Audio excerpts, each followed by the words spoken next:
মুকশেদুল মুমিনিন বই একটা হেডলাইন আছে, অবিবাহিত ছেলের মেয়ের পড়া নিষেধ। মানে হেডলাইনই মিথ্যে, যে দেখে সেই পড়ে, যে দেখে সেই পড়ে। কিরে এখানে আছে কি অবিবাহিত ছেলে মেয়ের পড়া নিষেধ কেন?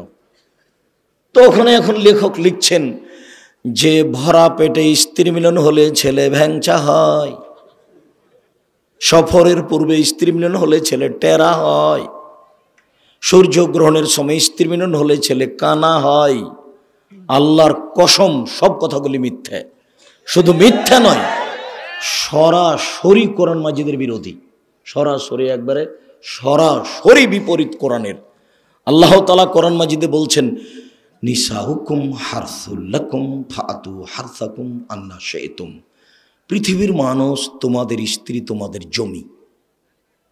পৃথিবীর মানুষ তোমাদের স্ত্রী, তোমাদের ক্ষেত।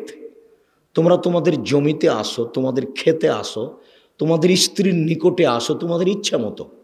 সকালেই কি, বিকালেই কি, দুপুরেই কি, চন্দ্রগ্রহণ লাগলেই কি আর না লাগলেই কি। এ কথা আল্লাহ বলছেন আর লেখক এটা বলছেন। তার মানে কলমে মিথ্যা আছে, বক্তৃতাও মিথ্যা আছে। কত শত কথা মিথ্যা ধর্মের নামে। কই কতদিন বলেছি, কতদিন বলছি যে সাদ্দাদের কাহিনী কোথায় আছে এটাই মানুষ জানে না। ঘটনা সত্য মিথ্যা পরে, কাহিনীটা আছে কোথায়? বুড়ি যে রাস্তা দিয়ে, নবী যে রাস্তা দিয়ে হাঁটতেন, বুড়ি সে পায়ে সে রাস্তায় কাঁটা পুঁতে রাখতো, একবারে নগদ মিথ্যা। মোহাম্মদ সাল্লাল্লাহু আলাইহি সাল্লাম একদিন ঈদের মাঠে গেলেন, দেখলেন একটা ছেলে কাঁদে। ও ছেলে তুমি কেন কাঁদো? বলে আমি এতিম ছিলাম, তাই কোলে নিলেন, আয়েশার কোলে দিলেন, আয়েশা নতুন পোশাক পরালেন, ছেলে খুশি হয়ে গেল। আর আয়েশারা গেল তোর বাড়িতে ফকিরের ভিক্ষা নেই, আবার নতুন পোশাক কোথা থেকে আসলো? ভিক্ষাই নাই। কত হাদিস নেবেন আপনি বুখারী মুসলিমের? ভিক্ষাই নাই, ভিক্ষাই জুটে না আয়েশার বাড়িতে।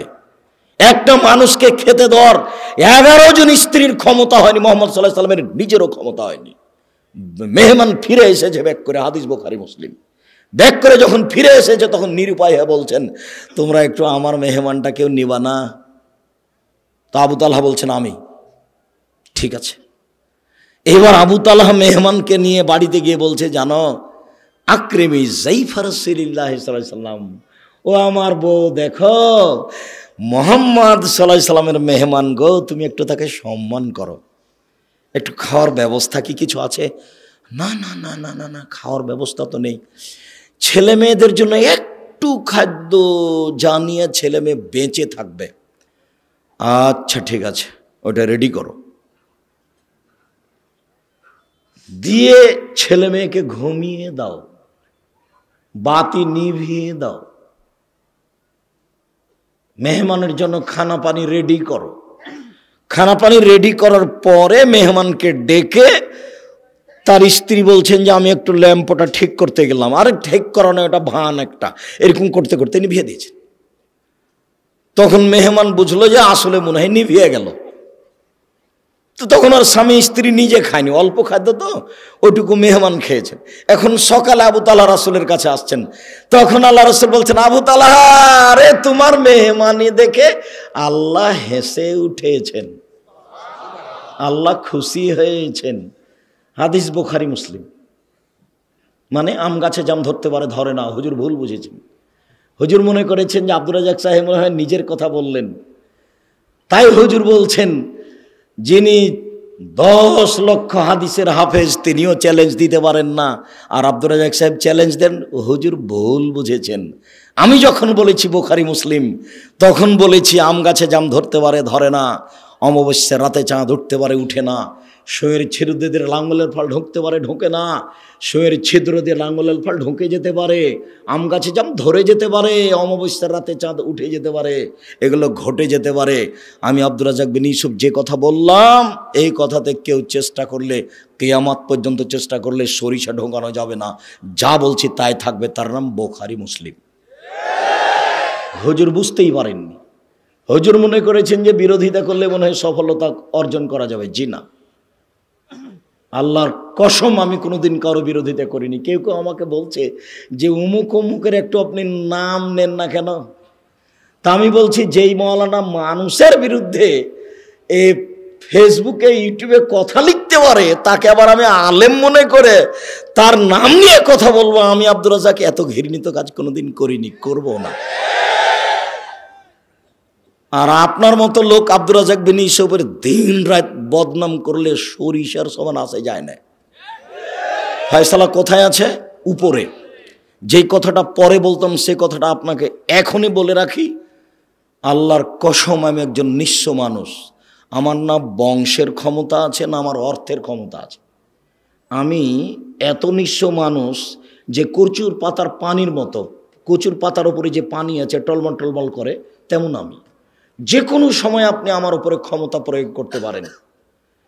আমার মনে বড় স্বাদ, এদেশের মাটিতে আমি উন্নত মানের প্রতিষ্ঠান গড়বই গড়ব, ইনশাল্লাহ গড়বই গড়ব। আজকে বক্তৃতা দিচ্ছি, বক্তৃতার জগৎ দিয়ে ধর্ম চিরদিন টিকানো যাবে না। কেন? এখন আবু তাহের বর্ধমানীও নেই, আবদুল্লাহ বিন ফজল রাহিমাহুল্লাহও নেই, আব্দুস সাত্তার ত্রিশালী সাহেবও নেই, আবদুল্লাহ বিন কাজেমও নেই, দুরুল হুদা আইয়ুবিও নেই। তার মানে কয়েকদিন পরে আমরাও থাকবো না। তাহলে এই লাইনে আসার জন্য পথ কি? এই লাইনে আসার জন্য পথ প্রতিষ্ঠান, মাদ্রাসা। কথা বুঝতে পারলেন না মনে হয়? আপনাকে প্রাধান্য প্রতিষ্ঠানকে দিতে হবে, এ কথাই ঠিক। জানি না আপনার বাড়ির পাশে কোনোদিন গেছেন কি না। আমার বাড়ি চাঁপাই নবাবগঞ্জ, রাজশাহী। ওখানে এসে আপনার এখানে আমি প্রতিষ্ঠান গড়ি 14 থেকে 16 বিঘা জমির ওপরে, এদেশের সবচেয়ে বড় প্রতিষ্ঠান। 600 প্রায় ছেলে, প্রায় 400 মেয়ে, বাংলাদেশের বিভিন্ন জেলার 1000 ছেলে মেয়ে এখানে থাকা আবাসিক প্রায় সব। আর 1250 ছেলে থাকে ডাঙ্গিপাড়া পবা, রাজশাহী। 715 জন মেয়ে থাকে ডাঙ্গিপাড়া পবা, রাজশাহী। 2957 জন ছেলে মেয়ে আবাসিক পড়াশোনা করে। প্রায় 156 জন শিক্ষক শিক্ষিকা কর্মচারী। 17 লক্ষ টাকা বেতন লাগে। আমি নিঃস্ব মানুষ। আপনি কোনোদিন গেছেন? আপনার তোর বাড়ি কালনি, কি দেখাতে চাচ্ছেন আপনি আমাকে? বল হিসেব। আপনার লজ্জা থাকা উচিত। আপনি জাননি কেন? কি মনে করেন আপনি? আপনাকে আমি কখনো ভালোবাসি না, এখনো ভালোবাসি না। আপনার টাকা দিয়ে ডাঙ্গিপাড়া জামিয়া সালাফে চালাতে হবে, কথা আমি বলিনি। আপনার অন্তরটা তার উপরে খুশি হবে, দেখতে যাবেন, ভালো লাগবে, এটা চেয়েছি। আরে টাকা কে দিবে তো উপরওয়ালা জানে। টাকা কে দিবে? উপরওয়ালা জানে। 535 জন অসহায় ছেলে মেয়ে পড়াশোনা করে, তার 115 জনই এতিম। 535 জন ছেলে মেয়ের টাকা পয়সা, খাওয়ার ভার এদেশের লোকজন বহন করে। কালনিরা কেউ আছে কিনা সেটা আমি জানি না। 535 জন ছেলে মেয়ের খাওয়া ভার এদেশের লোক বহন করে, তার মধ্যে 115 জন শুধুই এতিম। দেখেছেন কালকে আপনার বাড়ির পাশে আছে। আমি এটা দেখতে আসি শুধু রাজশাহী থেকে। প্রায় 600 ছেলে আছে, প্রায় 400 মেয়ে আছে। সারা বাংলাদেশের বিভিন্ন জেলার, চট্টগ্রামের আছে, সিলেটের আছে, রংপুর, দিনাজপুর, লালমনিরহাট, নীলফামারী, কুড়িগ্রাম, পঞ্চগড়, ঢাকা ওইদিকে আপনার যশোর, খুলনা, আপনার যে মেহেরপুর, ঝিনাইদহ, কুষ্টিয়া, ওইদিকে আপনার চট্টগ্রাম, সিলেট, বরিশাল, প্রায় জেলার আছে। ওখানে আছে, এখানে আছে।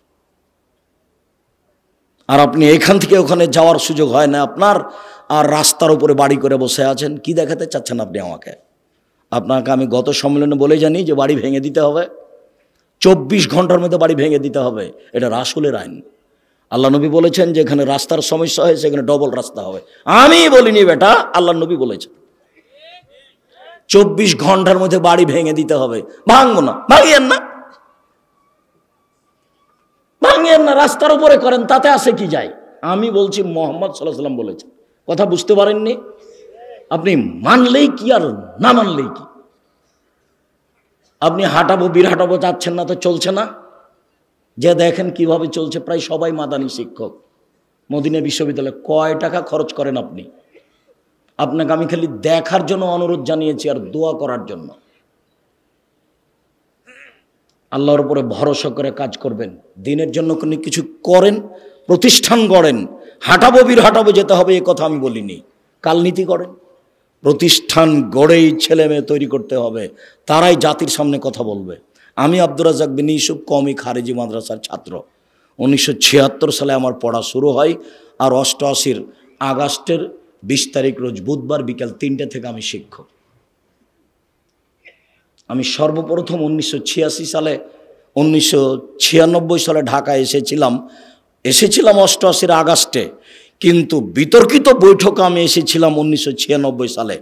ঢাকার বংশালের কোনো এক বাড়ির তিনতলায় বৈঠক হয়েছিল। সেদিন বৈঠকের সভাপতি ছিলেন আবু তাহের বর্ধমানী। কথার ফাঁকে ফাঁকে আমি দাঁড়াই কথা বলার জন্য, তখন আবু তাহের বর্ধমানী বলছেন, এই ছেলে তুমি বসো।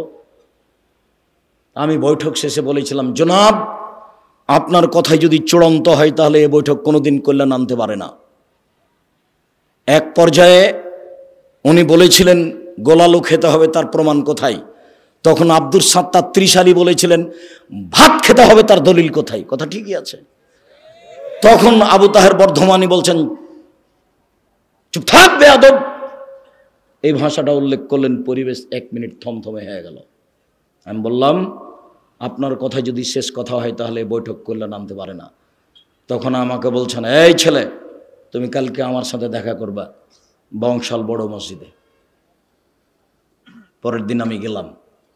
আমার ছাত্র জীবন থেকেই আমি এই গতিতে, ছাত্র জীবন শেষ হলেই আমি কোনোদিন কাউকে মেপে কথা বলিনি, এজন্য যে আমি নিজের কথা কোনো সময় বলি না। আপনার 24 ঘন্টা রাস্তা ভেঙে দিতে হবে, এটা আমার নিজের কথা নয়।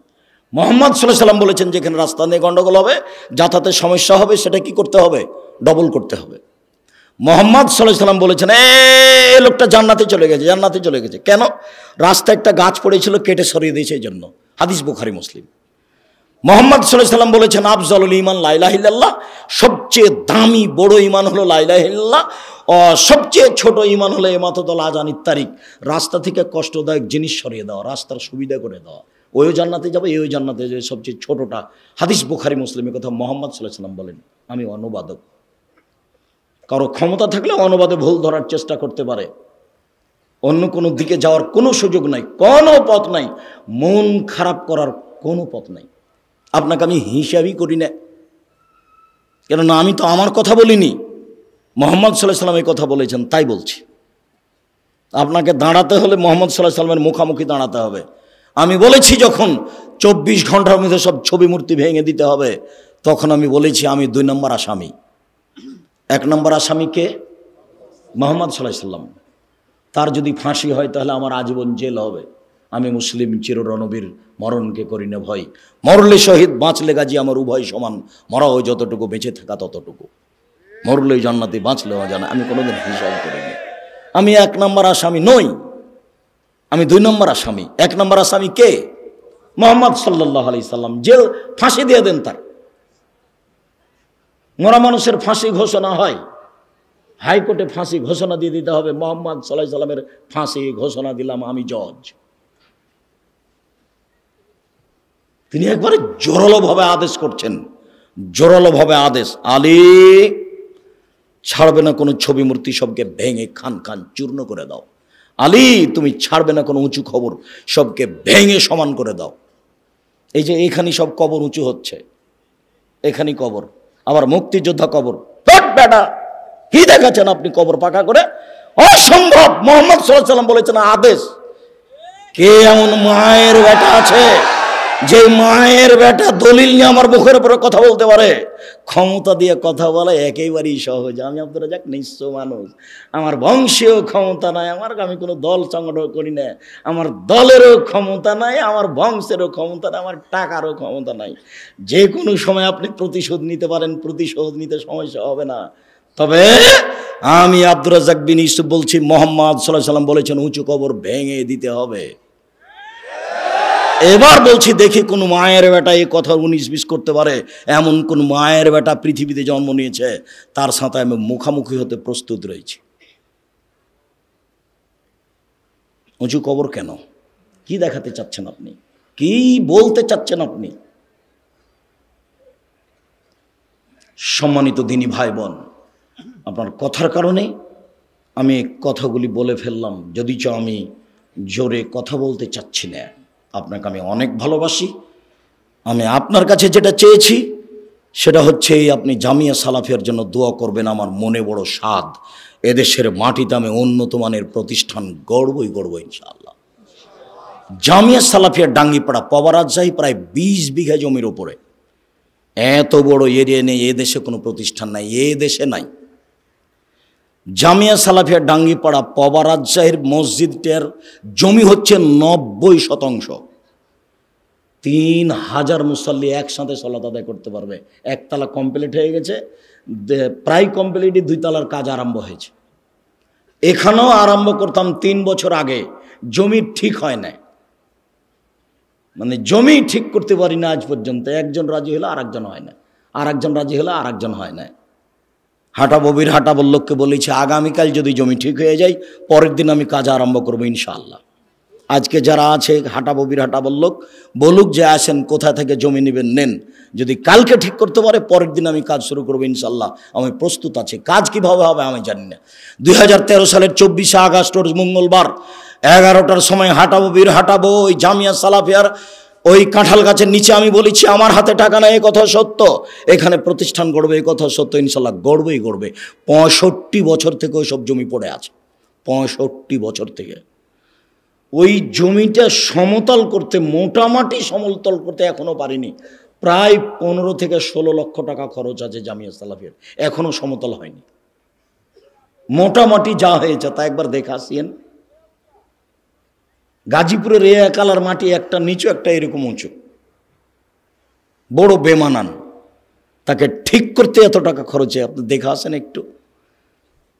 আমি আপনাকে দেখতে অনুরোধ করেছি আর দোয়া করতে অনুরোধ করেছি, টাকা দিতে অনুরোধ করিনি। টাকা ওপরে আছে, ও যার টাকা নেবে তাকে পাঠিয়ে দেবে ওখানে। আপনি মনে করছেন এমনি এত বড় প্রতিষ্ঠান চলছে, 535 জন অসহায় ছেলে মেয়ে থাকে, তার 115 জন শুধু এতিম, আমি টাকা দিই? আমি একদিনের টাকা দিতে পারবো না, এক সন্ধ্যার। আমি তো ভিক্ষা করে বাড়ি, মানুষের বাড়ি বাড়ি। কারোর কাছে 500 টাকা 1000 টাকা নিতে আমাকে 10 বার মোবাইল করা লাগে, 20 বার বারে 50 বার লাগে।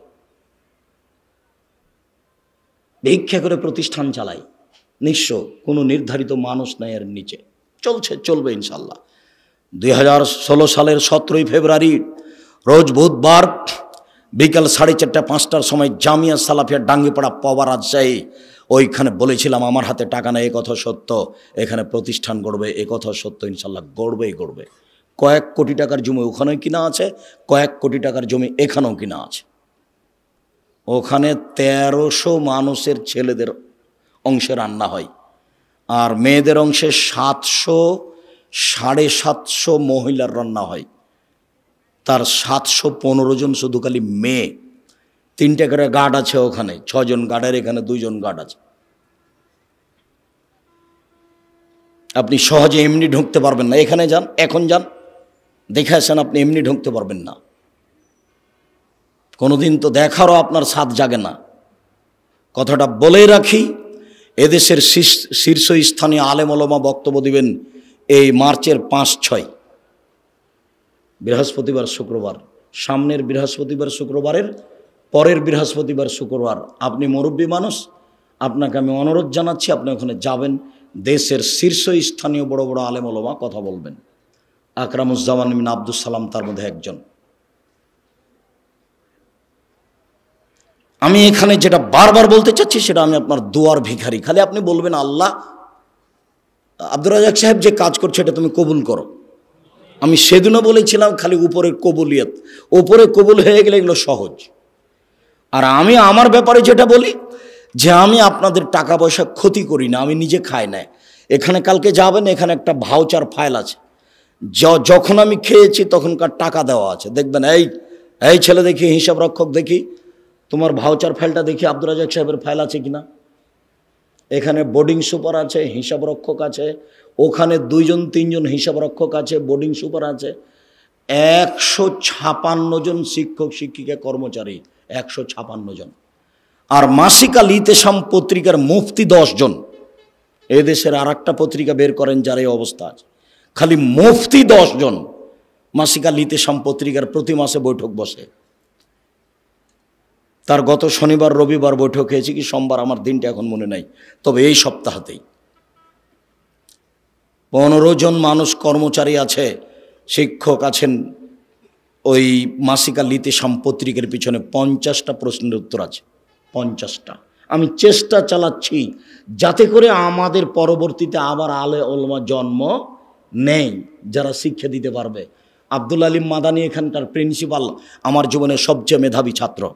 আমি কোনো দিন তাকে পিটাতে পারিনি, এছাড়া যত আছে সবাইকে কম বেশি পিটালছে, সে যেই হোক। কিছুদিন আগে যে প্রিন্সিপাল ছিল ও হাসেম, আর এখন আপনার এই দারুস সুন্নাহ মিরপুর ঢাকা আব্দুল নূর মাদানী, ওকে কবে কবে পিটালছি। তবে এরা মেধাবী সব। মুশফিক, যে এখন মুশফিকুর রহমান নাজিরা বাজারের শিক্ষক, প্রায় যারাকে পড়িয়েছি তারা এখন একটা মাঠে কাজ করছে। ইমামউদ্দিন বিন আব্দুল বাসির অনেক দিনের ছাত্র, মুজাফফর অনেক দিনের ছাত্র। তবে এদের মধ্যে সবচেয়ে মেধাবী এখন যে প্রিন্সিপাল আব্দুল আলিম মাদানী, এ আমার সামনে কোনোদিন ভুল পড়েছে তা আমার জানা নাই। আর পড়াতে একটু 19-20 হলে আমি কাউকে কোনোদিন ছাড় দিইনি, একবারে পিটাতে ক্লাসে ঘাল করে দিয়েছি। 19-20 একটা শব্দের 19-20 চলবে না, যেইভাবে শব্দ আছে ওইভাবে পড়ে দিতে হবে। এই গতিতেই আছি, খালি একটু দোয়া করবেন। দোয়ার ভিখারি মহান আল্লাহ বলেন, ওমাই ইয়াতাওয়াক্কাল আলাল্লাহ, যে ব্যক্তি আল্লাহর উপরে ভরসা করবে আল্লাহ তার জন্য যথেষ্ট। শুআয়ব আলাইহিস সালাম বলেন, ওমা তৌফিকি ইল্লা বিল্লাহ, আল্লাহ ছাড়া আমার কোনো শক্তি নাই। আলাইহি তাওয়াক্কালতু ওয়া ইলাইহি উনীব, আমি আল্লাহর উপরেই ভরসা রাখি, তার নিকটেই ফিরে যাব।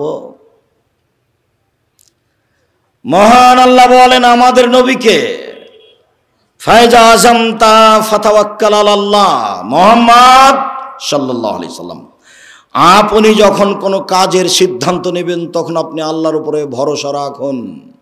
ইন্নাল্লাহা ইউহিব্বুল মুতাওয়াক্কিলিন, নিশ্চয় আল্লাহর উপরে ভরসা রাখে যে তাকে আল্লাহ ভালোবাসেন। বড় বড় পরহেজগার মানুষের আল্লাহ ভরসা, 2-1 নবী রাসূলের আল্লাহ ভরসা। আজকে আপনার জন্য আল্লাহ ভরসা। এই ছেলে, ওখানে দাঁড়িয়ে আছো কেন? তুমি কি দেখাশোনা করছো? যারা এখানে পাশ দিয়ে হাঁটছে তারা হাঁটছে কেন? তোমরা একটু দেখতে পাও না? আর যেখানে মহিলা আছে সেখানে কথা বলে কেন? তুমি একটু খেয়াল করতে পারো না? যাও দেখো। আর আপনি আমার দিনই বোন, দয়া করে, আপনার এটা স্বামীর বাড়ি নয়, এটা আপনার বাপের বাড়িও না, আপনার একটা লজ্জা থাকা দরকার। আব্দুর রাজ্জাক বিন ইউসুফ কথা বলছেন, আপনি কথা বলেন কোন লজ্জায়? কেউ যদি আপনার মাথার উপর দিয়ে গায়ের উপর দিয়ে চলে যায় তবু আপনি মুখ খুলবেন না, চুপ থেকে যান একবারে, পাথরের মতো থাকেন আর কান আমার দিকে লাগিয়ে থাকেন। আমি আপনার কিছু না কিছু উপকার করবো ইনশাআল্লাহ। আজকে বাড়ি থেকে বের হয়েছেন কিভাবে? বাড়ি থেকে বের হবেন কিভাবে? রাসূল সাল্লাল্লাহু আলাইহি ওয়াসাল্লাম বলছেন, বিসমিল্লাহি তাওয়াক্কালতু আলাল্লাহ লা হাওলা ওয়ালা কুওয়াতা ইল্লা বিল্লাহ। এ দেখেন, বিসমিল্লাহি তাওয়াক্কালতু আলাল্লাহ, আমি আল্লাহর নামে বাড়ি থেকে বের হচ্ছি, তারই উপরে ভরসা করি। আমার চলা থেমে যাওয়া আল্লাহর শক্তিতেই হয়। চলতে পারি ওরই শক্তিতেই, থেমে যাই তারই শক্তিতেই। বিসমিল্লাহি তাওয়াক্কালতু আলাল্লাহ লা হাওলা ওয়ালা কুওয়াতা ইল্লা বিল্লাহ। মনে থাকবে না? আজ থেকে বাড়ি থেকে বের হলে এটা ব্যবহার করবেন, বক্তব্যের সাথে মুনাফিকি করবেন না। এই ছেলে, আরেকজনের গায়ে হাত দিয়ে আছো কেন? রেডি হও, ঘুম আসে, একটু প্রস্তুতি নাও। আমার অল্প সময় কথা, আমি নিজেই ক্লান্ত, উপস্থিত হতে চাইনি আসলে। উসমান ভাই, মোশাররফ এরা খুব জোর করে উপস্থিত করেছে। তাদেরও ভালো হোক, তারা একটা ভালো কাজের জন্য চাপ দিয়ে নিয়ে এসেছে। দয়া করে আপনি অপ্রস্তুত অবস্থায় থাকবেন না। আর যখনই কোনো কাজ করতে চাইবেন, ছেলে বলল আব্বু একটা কলম আনিয়েন, তখন আপনি কি বলবেন? ইনশাআল্লাহ। আনবো এ কথা বলে থেমে যাবেন না। আনবো এই কথা বলে যদি থেমে যান তাহলে কলম কিনে আনার দায়িত্ব আপনি নিলেন। আর যদি আপনি বলেন ইনশাআল্লাহ, তাহলে কলম কিনে আনার দায়িত্ব কার উপরে চাপিয়ে দিলেন? আল্লাহর উপরে। হোক আর না হোক, লাভও নাই লসও নাই, হলে ভালো না হলে ভালো। আমি তো কাজ কার উপরে চাপিয়ে দিয়েছি? উপরে আমি বলেছি ইনশাআল্লাহ। আর যদি আপনি বলেন ঠিক আছে আনবো, তাহলে কাজ উপর নিজের উপরে নিয়ে নিলেন, নাও হতে পারে। সুলাইমান আলাইহিস সালামকে আল্লাহ ঠেকিয়ে দিয়েছেন। সুলাইমান আলাইহিস সালাম বলেন আমরা 100 জন বউ, সবার কাছে যাব, সব ছেলে জন্ম নিবে, সবাই হবে যোদ্ধা, যুদ্ধ করে দেশ দখল করব। উনি ইনশাআল্লাহ বলেননি। একটাও স্ত্রী সন্তান দিল না, একজন দিলে তো অর্ধাঙ্গ অচল। তখন আল্লাহ বলছেন সুলাইমান ক্ষমতা দিয়ে কাজ হবে না, ইনশাআল্লাহ বলতে হতো। কাজ আমার উপরে চাপায়, কাজ আমার উপরে চাপায়। আপনাকে বলছি, এখন আপনাকে বলছি, উপস্থিত বৈঠকের মুসলিম বোন, কথা বলছো কেন? চুপ থাকো। উপস্থিত বৈঠকের মুসলিম বোন, আপনাকে বলছি, এদিকে খেয়াল করেন, আপনাকে বলছি। কোনো কাজ করতে গেলে স্বামী একটা কাজ আপনাকে করতে বলল যে এই কাজটা করো, আমি আসছি, তা আপনি কি বলবেন? ইনশাআল্লাহ। বুঝতে পারলেন না মনে হয়? আপনি মহিলা মানুষ, এখনো গল্প করছেন নাকি? কি বলবেন? ইনশাআল্লাহ। স্বামী বলছেন তুমি এই কাজটা করো, আমি যাচ্ছি, তখন আপনি কি বলবেন? ইনশাআল্লাহ। তাহলে কাজটা আর একজনের উপরে চাপিয়ে দেওয়া হলো। দেখেন নবীগণের আল্লাহ ভরসা। ইব্রাহিম জি মূর্তি কে ভেঙেছে? আরে আমাকে বলছেন কেন? ওই যে বড়জন কুড়াল ঘাড়ে করে আছে, তাকেই বলেন। ও কি কথা বলতে পারে? তুমি তো আমাদের ব্যঙ্গ করছো দেখছি। এই যুবকেরা কে আছো? গর্ত খনন করো, খড়ি জমা করো, আগুন লাগিয়ে দাও, একে ফেলে দাও। ইব্রাহিম আলাইহিস সালাম নিঃস্ব মানুষ, দলও নেই, সংগঠনও নেই, বংশও নেই, কিছুই নেই, একবারে কোনো কিছু করার ক্ষমতা নেই, একেবারে কিছুই নেই, সাথেও কেউ নাই। এই যুবকরা গর্ত খনন করো, খড়ি জমা করো, আগুন লাগে দেখে ফেলে দাও। ধরে ফেলে দিল, কোনো ক্ষমতা নাই তার, নিঃস্ব মানুষ। যখন ফেলে দেওয়া হলো তখন বলছেন হাসবুনাল্লাহু নি'মাল ওয়াকিল, আল্লাহ আমার জন্য যথেষ্ট, তিনি সুন্দর কাজ করেন। কালা ইব্রাহিম হিনা উলকিয়া ফিন্নার, এই বাক্যটা ইব্রাহিম আলাইহিস সালাম বলেছিলেন যখন তাকে আগুনে নিক্ষেপ করা হয়েছিল। হাদিস বুখারী মুসলিম। হাসবুনাল্লাহু নি'মাল ওয়াকিল, বিপদে পড়ে গেছেন, শত্রু মুখামুখি, কি বলবেন? হাসবুনাল্লাহু নি'মাল ওয়াকিল। বক্তব্য শেষ হয়ে গেছে, আমার সামনে আসছে বৃষ্টির মতো ঢেল পাথর। ওই সময়তে আমাকে কোনো পাথর লাগেনি, ঢেল লাগেনি, তবে স্টেজ থেকে নেমে দৌড় দিলাম, এক বাড়িতে গিয়ে উঠলাম, তখন পায়ের স্যান্ডেল ছিল না, ও স্যান্ডেল পরার মতো পরিবেশ ছিল না। তখন আমি বলছিলাম হাসবুনাল্লাহু নি'মাল ওয়াকিল। কতদিন যে এরকম ঘটনা ঘটেছে, এখনো ওরকম নেই, এখন মানুষ কিছুটা সহ্য করছে। আর তখন যেন আমার কথাগুলো সমাজে একেবারে নতুন ছিল। এখন যারা বা মাঝাবি মানুষ, তারা একটু বুঝতে শিখেছে যে হাদিস জাল জয়ীব আছে। আমারই এক ক্লাস ফ্রেন্ড কামেল পাস একদিন বলছে ছি ছি ছি ছি ছি, আব্দুর রাজাক বলছে যে হাদিস জাল। এ হাদিস কে বর্ণনা করেছে? উমার। হ্যাঁ আপনারা বলেন তো উমার কি মিথ্যে কথা বলতে পারে? তখন জনগণ বলছে না। দেখেন আব্দুর রাজাক এই হাদিসকে মিথ্যে বলছে, যে হাদিস উমার বর্ণনা করেন। জনগণ তো আর বুঝে না, জনগণ তো আর বুঝে না যে হাদিস কিভাবে নকল হয়েছে। ওই মাইকটার ওখানে আল্লাহর নবী, আপনাকে দেখাচ্ছি, ওই মাইকটার ওখানে আল্লাহর নবী। এবার আল্লাহর নবী থেকে কথা শুনছেন আমার ওই ভাইয়ের ওখানে আবু হুরায়রা রাদিয়াল্লাহু তাআলা আনহু, উনি সাহাবীর স্থানে, তারপরে সাহাবীর পরে তাবেঈর স্থানে, তারপরে তাবেঈর পরে ইনি একজন, তারপরে আমার স্থানে ইমাম বুখারী।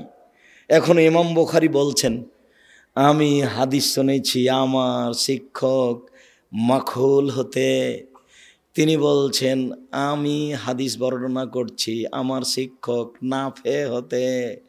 নাফে বলছেন আমি হাদিস নকল করছি আমার শিক্ষক আবু হুরায়রা হতে।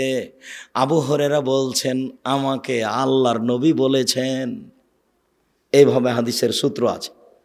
তো ইনি বাড়িতে বসে বসে আরবি বানালছেন, দিয়ে এইভাবে রেডি করেছেন। কথা বুঝেননি? তার নাম জাল হাদিস, তার নাম জাল হাদিস। দেখবেন আপনি মুখামুখি দেখবেন, মুখামুখি দেখেন, একবারে মুখামুখি। বেশ কিছু হাদিস আছে দাড়ি চাঁচা যাবে না, ছোট করা যাবে না, দাড়ি বড় করো।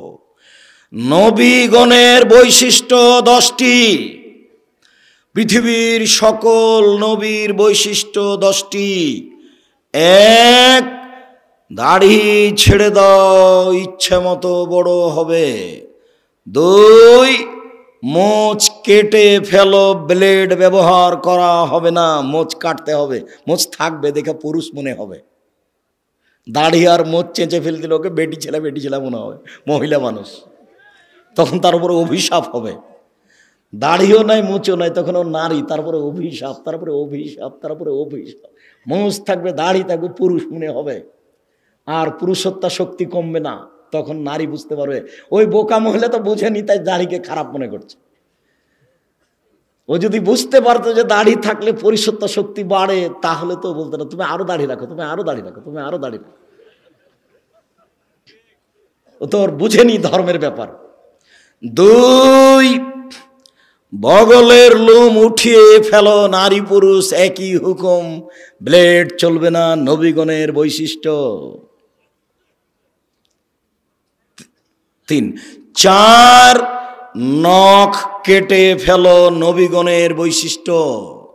যত পুরুষ নারী আছেন বিছানে ঘুমাবেন না, আগে নখ কাটবেন তারপরে। এই ছেলে, দোকানে চা করছো, তোমার নখ বড় কেন? তুমি আর শরম পাও না? তুমি মুসলমানের বাচ্চা, নখ বড় কেন? তুমি আজকে নখ কেটে ঘুমাবা। উপস্থিত বৈঠকের মুসলিম বোন আপনাকে বলছে, এই মেয়ে, নখ বড় কেন তোমার? তোমার বাপ দেখে না? তোমার মা দেখে না? দুনিয়াতে এমনি আছো নাকি? বাপ নাই তোমার, মা নেই তোমার, খারাপ লাগে? তোমাকে খারাপ লাগে শুনতে? খারাপ লাগে কেন? তোমার বাপ আছে তো তোমার নখ বড় কেন? তোমার মা আছে তো তোমার নখ বড় কেন? কিসের তোমার বাপ মা? তোমার বাপ উপার্জন করবে গার্মেন্টসে, সেই জন্য তোমার বাপ। আর তোমার মা তেল বেশি করে দিয়ে ভাত রান্না করে দিবে তরকারি, সেই জন্য ও মা না। রান্না করতে কাজের মেয়েও পারে, কাজের মেয়ে বলতে পারে না এই নখ কাটো। তোমার মা বলতে পারে এই নখ কাটো। এই মেয়ে, তোমাকে বলছি, তুমি যদি নখ রেখে ঘুমাও তুমি আমার বক্তব্যের সাথে মুনাফিকি করেছ। এই মেয়ে, তুমি যদি আজ রাতে নখ রেখে ঘুমাও তুমি আমার বক্তব্যের সাথে মুনাফিকি করেছ। তোমার এখানে বক্তব্য শুনতে আসা ঠিক হয়নি, তুমি আমার বক্তব্যের সাথে মুনাফিকি করো না। নিচের লোম পরিষ্কার করতে হবে, ঊর্ধ্বে টান 40 দিন, পুরুষ নারী একই হুকুম। ব্লেড ব্যবহার করা যাবে না, এ কথা মিথ্যা। যা দিয়ে সম্ভব, যেভাবে সহজ সেভাবেই পরিষ্কার করবে, নারী পুরুষ একই হুকুম। যেটা বলতে যাচ্ছিলাম, একাধিক সহিহ হাদিস, দাড়ি ছেড়ে দিতে হবে। তিরমিজিতে একটা হাদিস আছে জাল হাদিস, আল্লাহর নবী তার দাড়ির 2 পাশ থেকে এবং সামনে থেকে কেটে ছোট করতেন। ওটাও হাদিস, এটাও হাদিস। বুঝাতে পারলাম না? আমি কি বুঝাচ্ছি তা বলতে পারেন, বুঝতে পারেন মনে হয়। তার মানে দাড়ি রেখে দিতে হবে, ওটা বুখারী মুসলিমের সহিহ হাদিস। আর দাড়ি কেটে ফেলতে হবে, নবীও কাটতেন, এটা কোন হাদিস? জাল হাদিস। এটা মানুষে বসে বসে বানালছে, বুঝতে পারলেন না? মুহাম্মদ সাল্লাল্লাহু আলাইহি সাল্লাম বলেন মহিলার দিকে লক্ষ্য করা যাবে না। আল্লাহর নবী হঠাৎ যদি কোনো মহিলার উপরে চোখ পড়ে যায় তাহলে কি করব? তখন আল্লাহর নবী বললেন তুমি তোমার মুখটা তার থেকে সরিয়ে নিবা।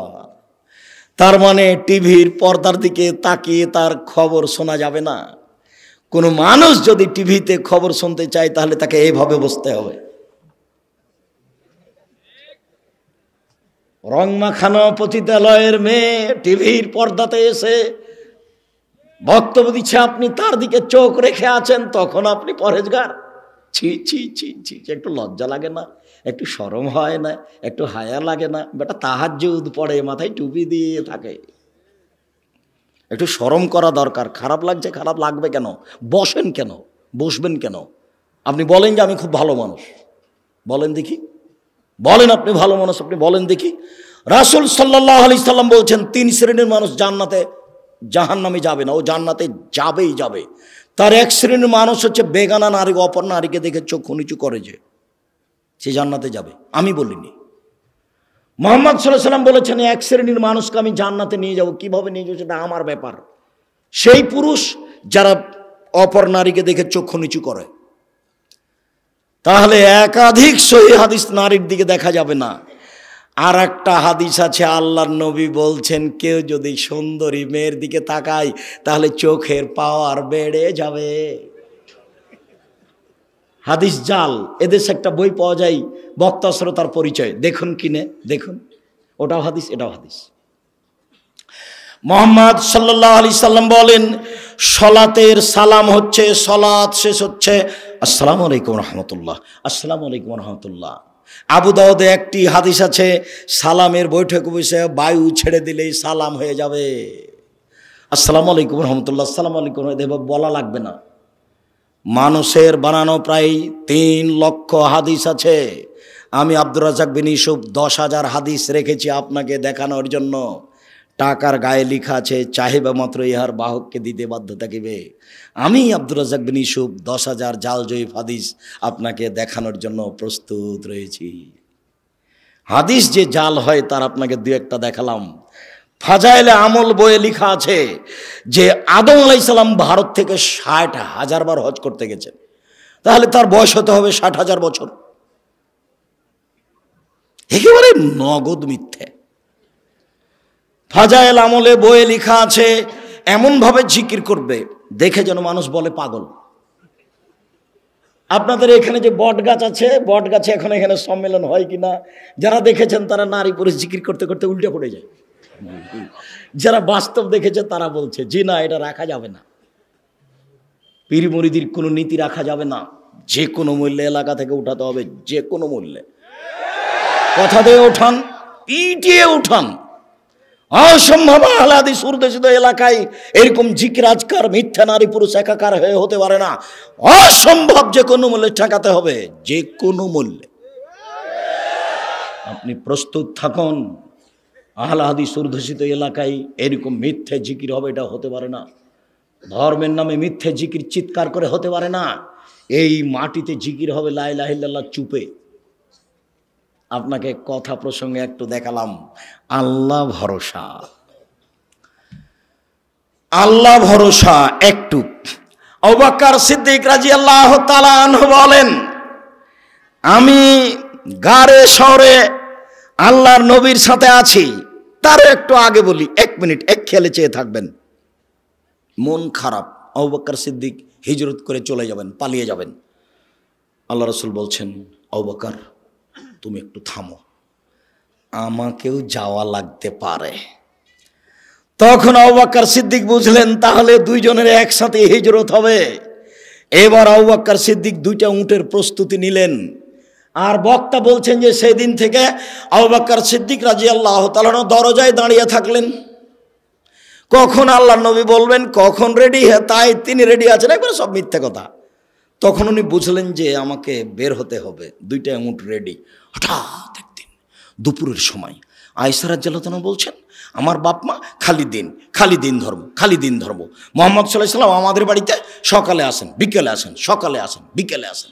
ঠিক একদিন দুপুরের সময় এসে বলছেন, ঢুকে বলছেন, আবু বকর সিদ্দিক জি, মেয়ে দুটাকে আপনার পরিবারের, এদেরকে সরতে বলেন। জি না, সরবে না। কি বলছেন বলেন। তার মানে আমি আবু বকর সিদ্দিক যেমন, আমার মেয়েরাও তেমন 19-20 হবে না। আমি বুঝতে পারছি আপনার কথা গোপন, কিন্তু আমাকে বলা যেমন আমার মেয়েদের সামনে বলা তেমন, কোনো সমস্যা নেই। ওটা আয়েশা, এটা আসমা। বুঝতে পারেননি মনে হয়।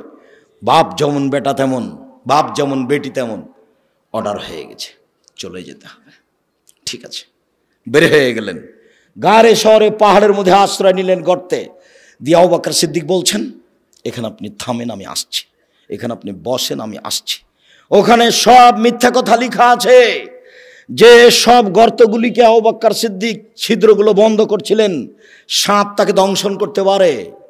তাই মিথ্যা বক্তব্য লেখা আছে, মিথ্যা বইয়ে লেখা আছে যে 100 বছর, 300 বছর, 50 বছর থেকে একটা সাপ গর্তে ঢুকেছিল, একদিন মুহাম্মদ সাল্লাল্লাহু আলাইহি ওয়াসাল্লাম এখানে আসবেন, তাকে দেখবো, এই জন্য।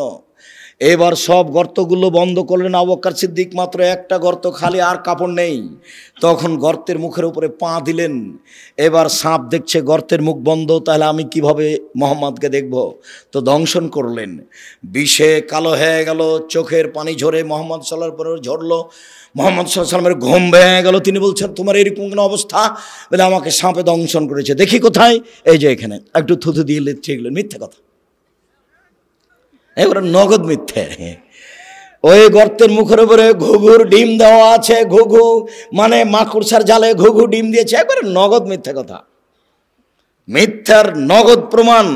আবু বকর সিদ্দিক রাদিয়াল্লাহু তাআলা আনহু বলছেন, কুলতু লিন-নবী সাল্লাল্লাহু আলাইহি সাল্লাম, আমি আল্লাহর নবীকে বলছেন, আমি আল্লাহর নবীকে বললাম, আল্লাহর নবী, লাউ নাজারা আহদুহুম তাহতা কাদামাইহি, ওরা যদি কেউ পায়ের দিকে দেখে, ওই যে ওরা যদি কেউ পায়ের দিকে দেখে, লাভ সরানা, তারা আমাদেরকে দেখে নিবে। তখন আল্লাহ রাসূল বলছেন, মা জান্নাকে আবু বকর, আবু বকর আপনি কি মনে করেন? আপনি কে মনে করেন আমরা দুইজন? আল্লাহ সালেহুমা, আমাদের তৃতীয় জন আল্লাহ। অসম্ভব, ওরা আমাদেরকে দেখতে পারে না। লা তাহজানিল্লাহ মা, আপনি চিন্তা করবেন না, আল্লাহ আমাদের সাথে আছেন। আপনি কি মনে করেন আমরা দুইজন? তৃতীয় জন আল্লাহ।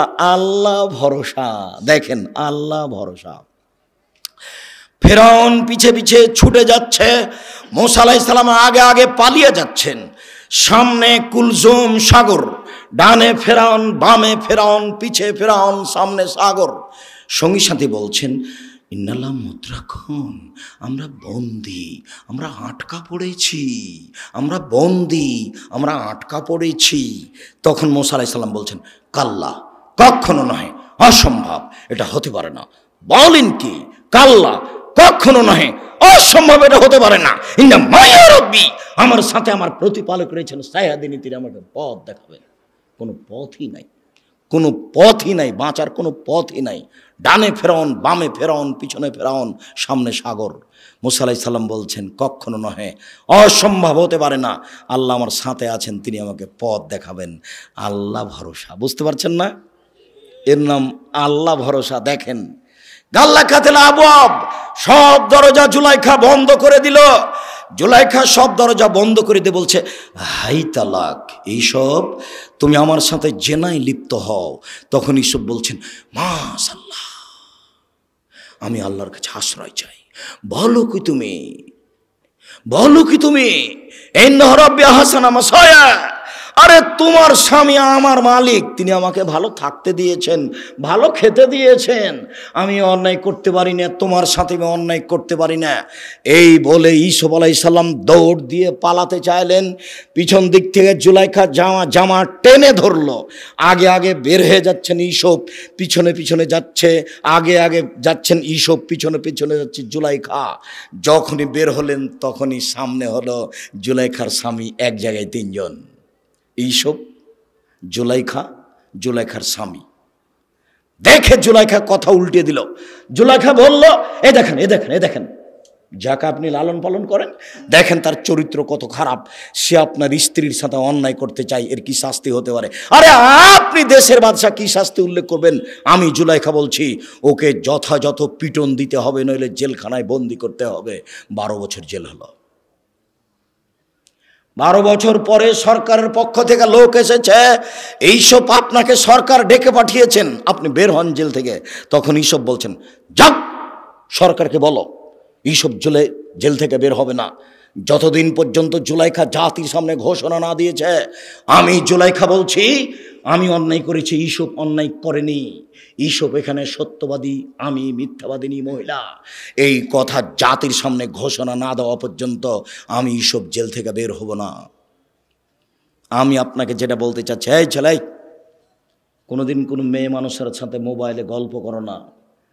মেয়ে মানুষ তোমাকে ধ্বংস করবে, তোমার বাপকে ধ্বংস করবে, তোমার বংশকে ধ্বংস করবে, তোমার জাতিকে ধ্বংস করবে।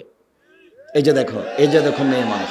হ্যাঁ বেটা, 3 মিনিটের মধ্যে 1 মিনিটের মধ্যে কথা উল্টে দিবে। তুমিও যাবা জাহান্নামে, তোমার বাপও যাবে, তোমার বংশ যাবে, কারো মান সম্মান রক্ষা হবে না। এই দেখো জুলাইখা বলছে, এই যে দেখেন, আপনি যাকে খাওয়ার দিচ্ছেন, লালন পালন করছে, সে আপনার স্ত্রীর সাথে জেনা করতে চাই। হলো এটা? ঠিক হলো? আপনি কি করবেন তার? আরে আপনি কি করবেন? আমি জুলাইখা বলছি, ওকে যথাযথ পিটন দিতে হবে, নইলে জেলখানায় বন্দি করতে হবে। তুমি যার সাথে প্রেমের গল্প করছো, কথা উল্টে দিতে পারে, তখন তোমার কি হবে তুমি বুঝতে পারছো না। আজ থেকে আর কোনোদিন কোনো মেয়ের সাথে কথা বলো না। তোমাকে আবারও বলছি, তুমি তোবা করে উঠবা। উঠার সময় বলবে আস্তাগফিরুল্লাহ ওয়া আতুবু ইলাইহি, আমি তোবা করছি, জীবনে আর কোনোদিন তার সাথে কথা বলবো না ইনশাআল্লাহ। এই ছেলে, তোমাকে আরো একটা বলে দিচ্ছি, তুমি এদিকে খেয়াল করো তো।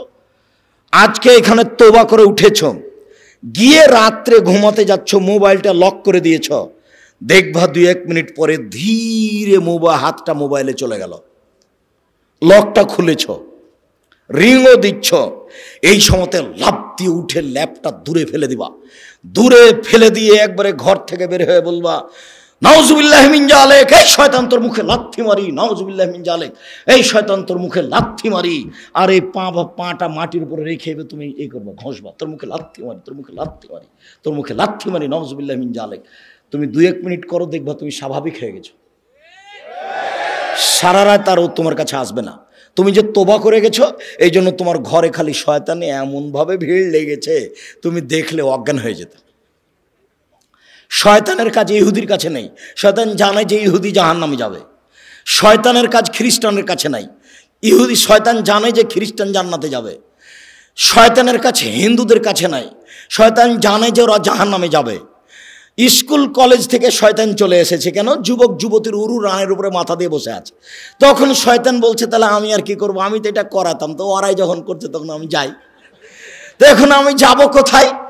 যে বলেছে আর কোনোদিন প্রেমের গল্প করব না তোর সাথে, তোবা করছি, আমার কাছে ওখানে, তোকে আজকে রাত্রে ঠগাবোই ঠগাবো, তোকে আমি দেখে ছেড়ে দেবো। এই কথা তোমার সাথে বাজি লেগেছে ইবলিস। এই বেটা, তোর সাথে বাজি লেগেছে ইবলিস। এই ছেলে, তোমার সাথে বাজি লেগেছে ইবলিস। যখন ইবলিসকে আল্লাহ বলেন এক আদমকে সিজদা করলি না কেন, তখন ইবলিস বলছে আমি সিজদা করব মানে? আদম মাটির তৈরি, আমি আগুনের তৈরি, তাকে কেন সিজদা করব? তখন আল্লাহ বলছেন সর, সর এখান থেকে, সর, দূর হ।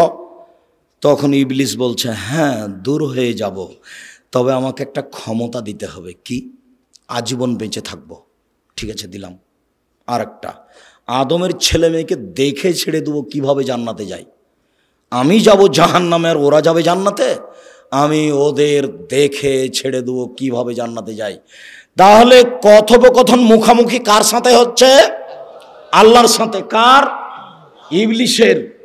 ইবলিস আল্লাহর সাথে চুক্তি করেছে তোমাকে দেখে ছেড়ে দিয়ে তুমি কেমনে জান্নাতে যাও, যার জন্য তুমি তোবা করার সাথে সাথে তোমার ঘরে এসে ঢুকেছে। আর 1 মিনিট দেখো, 1 মিনিট এদিকে দেখো, এদিকে।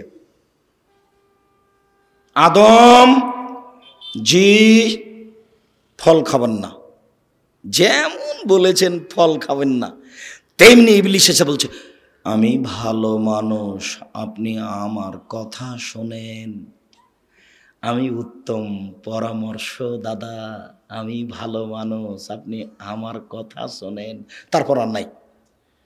হাওয়া কি করা যায়? হাওয়া কি করা যায়? তা হাওয়া বলছেন খাও না। তো যখন বলছে তো সে তো ভালো মানুষ, কি করি? আবার চলে এসেছে, আরে আমি ভালো মানুষ, আমার কথা শোনেন, আল্লাহ আপনাকে জান্নাতে রাখবেন না, সেই জন্য এই কথা বলেছে। আপনি খান, জান্নাতে থাকবেন, আমি খুব ভালো মানুষ, আমি কল্যাণ কামনা করি, আপনার কল্যাণ কামনা করি। তারপর আর নাই। হাওয়া কি করা যায়? খান না, বলছে তো ভালো মানুষ। এভাবে বলতে বলতে খেয়ে নিয়েছেন। যেমন খেয়েছেন তেমনি আল্লাহ বলছেন আমি নিষেধ করলাম যে আমি। তখন দুইজন মিলে বলছেন রব্বানা জালামনা আনফুসানা ওয়া ইল্লাম তাগফির লানা ওয়া তারহামনা লানাকুনান্না মিনাল খাসিরিন। হে আমাদের প্রতিপালক, তুমি যদি দয়া না করো, তুমি যদি ক্ষমা না করো, তাহলে আমরা অপরাধীদের অন্তর্ভুক্ত হব। আমরা নিজেদের প্রতি অন্যায় করেছি, তুমি যদি দয়া না করো, তুমি যদি ক্ষমা না করো, তাহলে আমরা পাপীদের অন্তর্ভুক্ত হব। মরা পর্যন্ত দুইজনে কথা বলেছেন, মরা পর্যন্ত। আর সব নিজের ছেলে মেয়েকে বলে গেছেন, আপনাকে বলেছেন। আপনি কি বলবেন? রব্বানা যালামনা আনফুসানা ওয়া ইল্লাম তাগফির লানা ওয়া তারহামনা লানাকুনান্না মিনাল খাসিরিন। কে বলেছেন? আমার বাপ বলেছেন। কে বলেছেন? আপনার বাপ বলেছেন। কে বলেছেন বলেন তো দেখি? আদম আলাইহিস সালাম বলেছেন। অতএব আমাকে আপনাকে বলতে হবে, খুব শয়তান, ও হলো শয়তান। এইবার আপনাকে খালি যদি কথা বলিয়ে দিতে পারে মেয়েটার সাথে, বেটা তোবা কোথায় গেল রে তোর? এই বেটা তোর তোবা কোথায় গেল? ঠিক করেছিস তুই রে বেটা, তুই কথা বলেছিস, আমি এটা চাচ্ছিলাম, বাস থাক, এবার আমি যাই। যার জন্য একবারে লাথি মারবে তুমি তার মুখের উপর, তোর মুখে লাথি মারি, তোর মুখে লাথি মারি, নাউজুবিল্লাহি মিন জালিক, নাউজুবিল্লাহি মিন জালিক, আস্তাগফিরুল্লাহ ওয়া আতুবু ইলাইহি। আমি তোবা করলাম, আবার এই কথা বলছি কেন? আল্লাহ ভরসা। 2-1 মিনিট, বেশি নয়। এই ছেলে বসো। সম্মানিত দিনী ভাই বোন, এই 2-3টা হাদিস, কয়েক মিনিট। উমর ইবনে খাত্তাব রাদিয়াল্লাহু তাআলা আনহু বলেন, রাসূল সাল্লাল্লাহু আলাইহি সাল্লাম বলেছেন, লাউ আন্নাকুম তাতাওয়াক্কালুনা আলাল্লাহি হাক্কা তাওয়াক্কুলিহি। পৃথিবীর মানুষ, তোমরা যদি সত্য সত্য আল্লাহর উপরে ভরসা করো, লা রাযাকতুম, তাহলে তোমাদের রুজি দেওয়া হবে। কামা ইরযাকুত তায়রু, যেমন পাখিকে রুজি দেওয়া হয়। তাকদু খেমাসান, তার হবে তা না। সকালে পাখি খালি পেটে আসে, বিকালে পাখি ভরা পেটে যায়। পাখি কি গতকালকে খাদ্য জমা করে গেছিল? তা আজকে সকালে খালি পেটে আসেনি, এখন বিকালে কিভাবে যাচ্ছে? ভরা পেটে যাচ্ছে। আল্লাহর নবী বলছেন, তোমরা সত্য সত্য আল্লাহর উপর ভরসা রাখো, পাখিকে যেমন খেতে দেওয়া হয় তোমাকে দেওয়া হবে। আবু হুরায়রা রাদিয়াল্লাহু তাআলা আনহু বলেন, নবী করিম সাল্লাল্লাহু আলাইহি সাল্লাম বলেছেন, আমার উম্মতের 70,000 মানুষ হিসাব ছাড়াই জান্নাতে যাবে। 3টি গুণ আছে যাদের। 1, লায়াস্তার কোনা, যারা ঝাড়ফুঁক করে না। 2, অলায়াতাতাইয়ারুনা, যারা অশুভ ফল গ্রহণ করে না। কার যে মুখ দেখে আসলাম কাজই হলো না, কোন মহিলার যে মুখ দেখলাম, এর নাম অশুভ ফল গ্রহণ করা। 3, ওয়ালা রাব্বিহিম ইয়াতাওয়াক্কালুন, যারা আল্লাহর উপরে ভরসা করে তারা বিনা হিসাবে জান্নাতে যাবে, কোনো হিসাব নিকাশ নাই। আর একটা কথা, আমাদের নবী মুহাম্মদ সাল্লাল্লাহু আলাইহি সাল্লাম বলেন, ওয়াদানি রাব্বি, আমার প্রতিপালক আমার সাথে ওয়াদা করেছেন, আমার প্রতিপালকের সাথে আমার চুক্তি হয়েছে, আমার প্রতিপালকের সাথে আমার চুক্তি হয়েছে, আমার প্রতিপালকের সাথে আমার চুক্তি হয়েছে। আমার উম্মতের 70,000 মানুষকে তিনি জান্নাতে দিবেন, হিসাব হবে না। তারপরে বলছেন, মাহকুল্লাল মিন সাবুন আলফ, 70,000-এর প্রত্যেক হাজারের সাথে আরও 70,000, 70,000-এর প্রত্যেক হাজারের সাথে। এরপরে বলছেন, আমার সাথে চুক্তি হয়েছে, সালাসা হাসায়াতি মিন হাসায়াতি রব্বি, আমার প্রতিপালক জাহান্নাম থেকে 3 অঞ্জলি মানুষ বের করে জান্নাতে দিবেন। আমার প্রতিপালক 3 অঞ্জলি মানুষ জান্নাত থেকে জাহান্নাম থেকে বের করে জান্নাতে দিবেন। আমার প্রতিপালক 3 অঞ্জলি মানুষ জাহান্নাম থেকে বের করে জান্নাতে দিবেন। এই হাদিসকে সামনে রেখে ডক্টর শহীদুল্লাহ রাহিমাহুল্লাহ বলেছিলেন, মাওলানা আব্দুল্লাহিল কাফি আল কুরাইশিকে, জনাব মাওলানা আব্দুল্লাহিল কাফি আল কুরাইশি, শোনেন, আল্লাহর হাত কি ছোট? আল্লাহর হাত তো জাহান্নামের চেয়ে অনেক অনেক বড়। যখন আল্লাহ অঞ্জলিতে করে জাহান্নাম থেকে মানুষ বের করবেন, তখন তো সবই মানুষ চলে আসতে পারে, ফেরাউনও তো আসতে পারে। মাওলানা আব্দুল্লাহিল কাফি আল কুরাইশি রাহিমাহুল্লাহ বলেছিলেন, জনাব আপনি ঠিক বলেছেন, আল্লাহর হাত জাহান্নামের চেয়ে অনেক বড়, এই কথাই ঠিক। মাওলানা সাহেব, ডক্টর সাহেব, আপনি ঠিক বলেছেন, আল্লাহর হাত জাহান্নামের চেয়ে বড়, এই কথাই ঠিক। তবে আপনি মনে রাখবেন জনাব, অন্তরে ঈমান থাকবে না যার, অঞ্জলিতে আসার সুযোগ হবে না তার। অন্তরে ঈমান থাকবে না যার, অঞ্জলিতে আসার সুযোগ হবে না তার। মূর্তি পূজা করে যারা, কবর পূজা করে যারা, তাদের অন্তরে ঈমান নেই। রবি ঠাকুর যতবার বলছে, ওমা তোমার আকাশ, তোমার বাতাস, ততবার ঠাকুর কালিমাকে বলছে, ও কালিমা, তোমার আকাশ তোমার বাতাস। এই ছেলে, এই বিবেচনা করে বেঁচে থাকার চেষ্টা করো। আমি আব্দুর রাজ্জাক বিন ইউসুফ, তোমাদের দিনী ভাই। আমি মানুষ হিসেবে ভুলের ঊর্ধ্বে নই, তবে প্রাণপণে চেষ্টা করি সঠিক বলার।